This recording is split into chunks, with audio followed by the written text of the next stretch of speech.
Visual Media Concepts, your web video and podcasting experts. Visit us at www.vismedia.biz.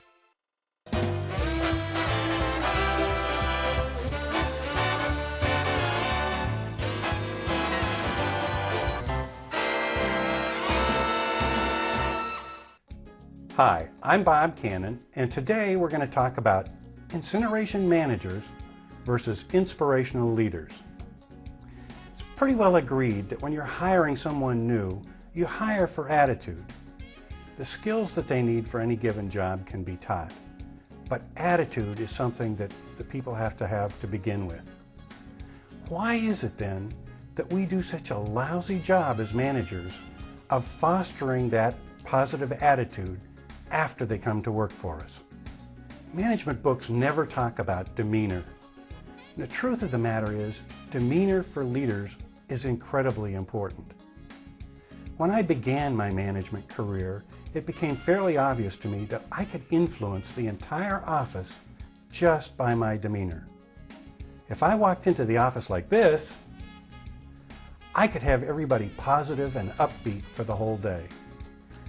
They would assume that sales were good, customers were happy, revenues were strong, and their jobs were secure.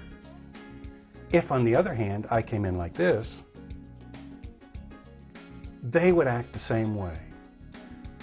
They were then concerned for their jobs and their future. Demeanor is an incredibly important part of leadership.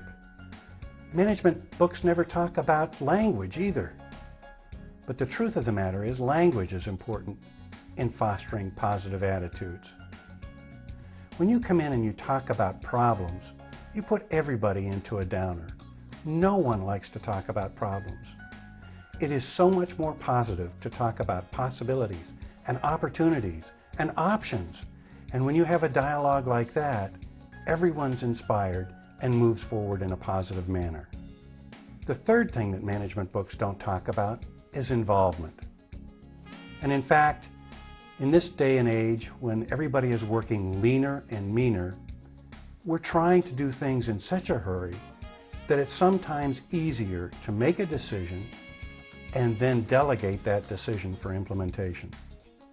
But the truth of the matter is, decisions that are delegated or imposed on others have a higher likelihood of failure than decisions that involve the implementers in the process.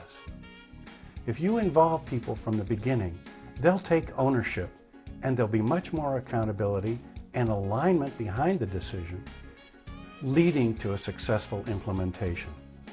The fourth and final element I want to talk about today is recognition. And certainly the management books talk about how important it is to recognize people for the good job that they're doing. But the truth is, that's very shy of what it needs to be. In fact, we need to recognize people before we involve them in a process or a project.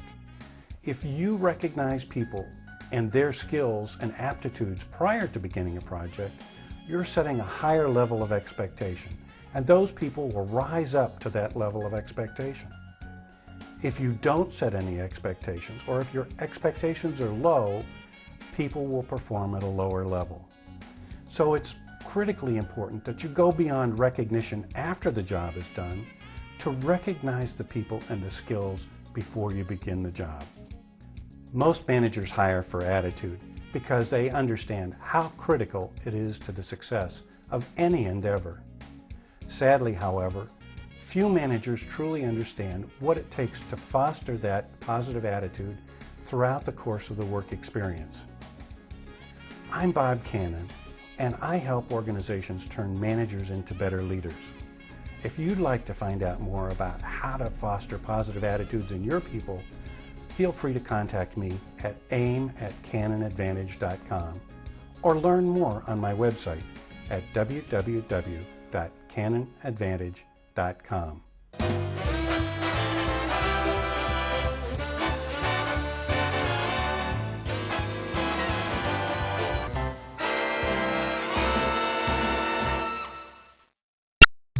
Blowing you away with every project.